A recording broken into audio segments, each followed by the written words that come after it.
ओ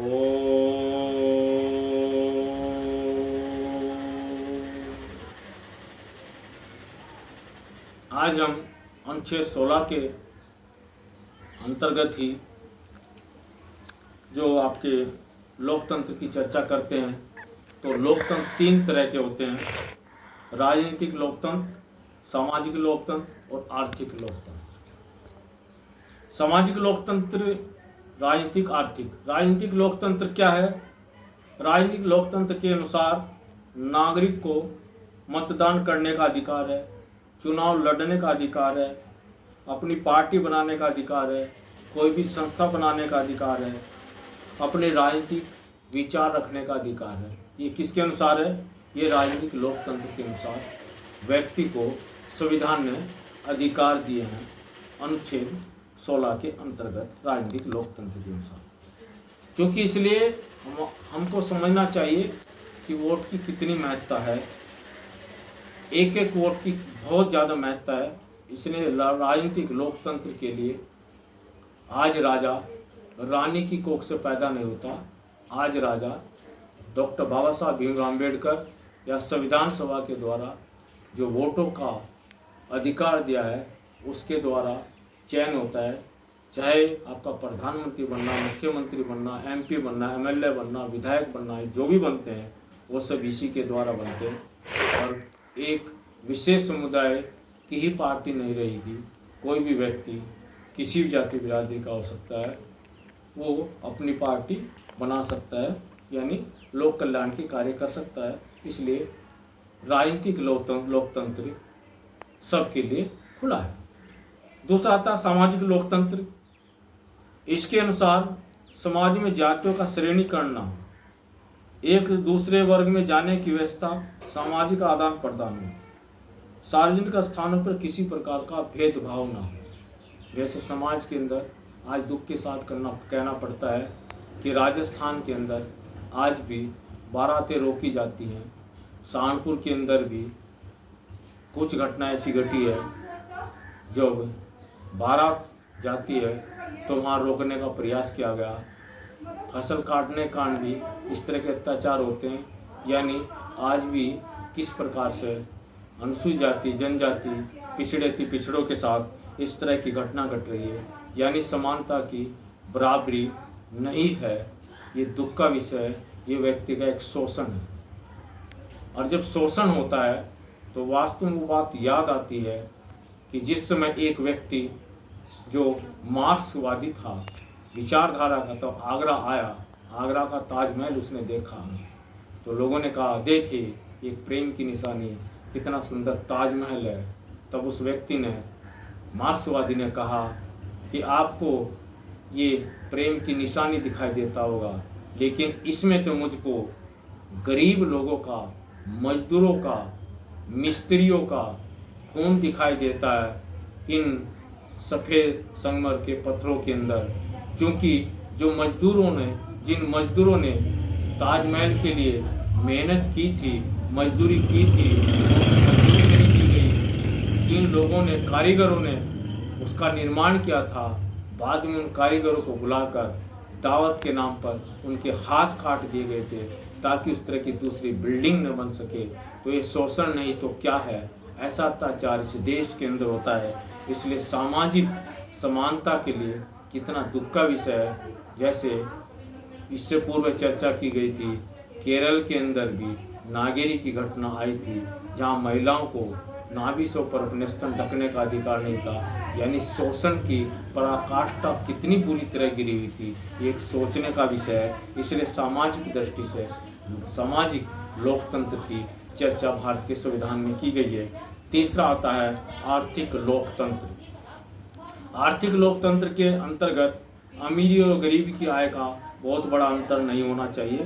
प्राकृतिक संसाधनों पर प्रत्येक व्यक्ति का अधिकार है। उसके साथ साथ जो भी आर्थिक कारोबार है उसमें संपत्ति में बड़ा अंतर देश के लिए दुखदायी होता है। यानी गरीबी अमीरी का बड़ा अंतर, व्यक्ति अमीर बनता जाता है, गरीब बनता जाता है। ये भी दुखदायी विषय है, क्योंकि इस विषय पर हमको विचार करना चाहिए।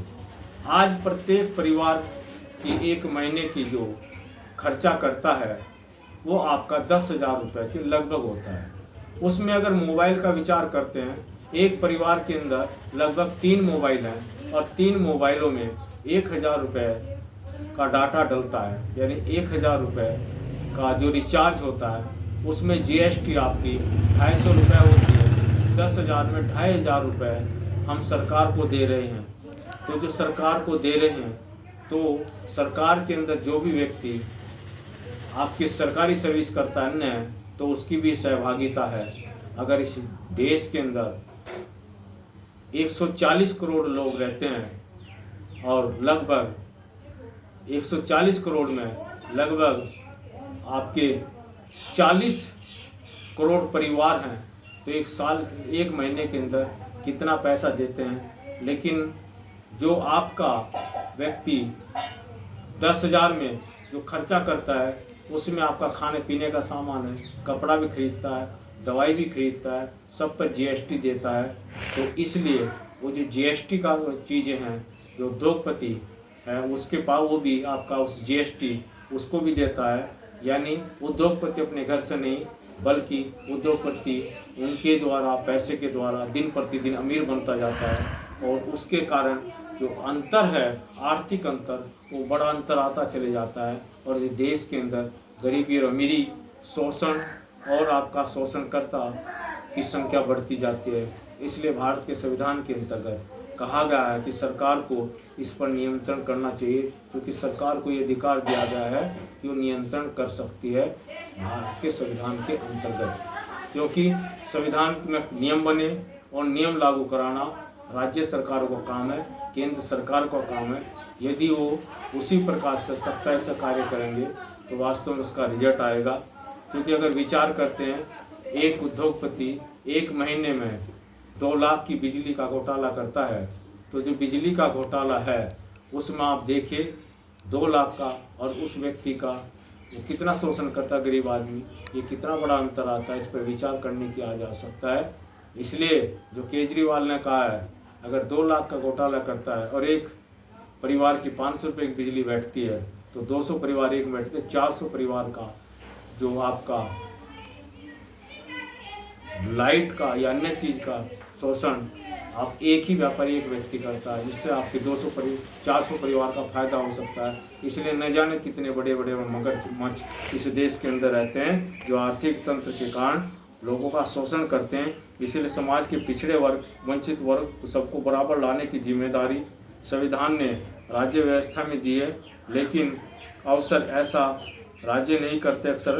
उदाहरण के लिए यदि किसी के पास 100 करोड़ की संपत्ति है तो भारत के प्राकृतिक संसाधनों प्राप्त वो सब संपत्ति होती है। हम विचार करते हैं कि जो अंतर है ये बहुत बड़ा अंतर बनता जाता है, क्योंकि जिस तरह से हम विचार करते हैं कि बिहार के अंदर कोयले की खान है, अबरक की खान है, सोने की खान है, लोहे की खान है, लेकिन जो वहाँ की आम जनता है वो गरीब होती जा रही है, दूसरे प्रदेशों के अंदर जाकर मजदूरी करती है। किस तरह से महाराष्ट्र के अंदर कल भी घटना घटी है, व्यक्तियों को वो मराठी नहीं बोल सकते तो उसके साथ अपमान किया जा रहा है, मारपीट की जा रही है, प्रांत या शोभनीय शब्दों का प्रयोग किया जा रहा है। क्यों? जबकि उनके यहाँ कोयला भी होता है, सोना भी होता है, अबरक भी होता है, लोहा भी होता है। स्थिति ठीक इस प्रकार से जैसे हमारे क्षेत्र के अंदर यानी सहारनपुर के अंदर खनन होता है, खनन का जो पट्टा दिया जाता है वो आपका मेरठ का या दिल्ली के व्यक्ति होंगे या गाजियाबाद के व्यक्ति होंगे, यहाँ के लोकल व्यक्ति उस काम को नहीं, जिसकी ज़मीन है उसको पट्टा नहीं दिया जाता, वो करोड़ों रुपया जो आपका नंबर 2 में कमाता है वो बाहर का व्यक्ति कमाता है, जिसकी ज़मीन है उसको पता भी नहीं होता कि ज़मीन के अंदर मेरा पट्टा है। खनन के द्वारा जितना भी आपका कार्य चलता है उसमें आप समझ सकते हैं कितना मोटा पैसा कमाया जाता है। इसी प्रकार से उस क्षेत्र के अंदर जहाँ कोयले, सोने, अबरक की खाने हैं, वहाँ लोगों के साथ किस प्रकार का शोषण होता है, इस पर विचार करने की आवश्यकता है।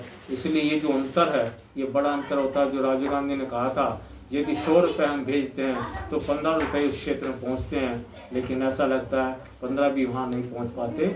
इसलिए ये जो आर्थिक लोकतंत्र है उसमें समानता की चर्चा होनी चाहिए और उसके लिए नियम बने हैं और इसके लिए ही अधिकांश लोग आंदोलन करते हैं, तब जाकर लोगों को इसीलिए जागरूक किया जाता है। इसलिए आर्थिक लोकतंत्र के लिए अति आवश्यक है। इति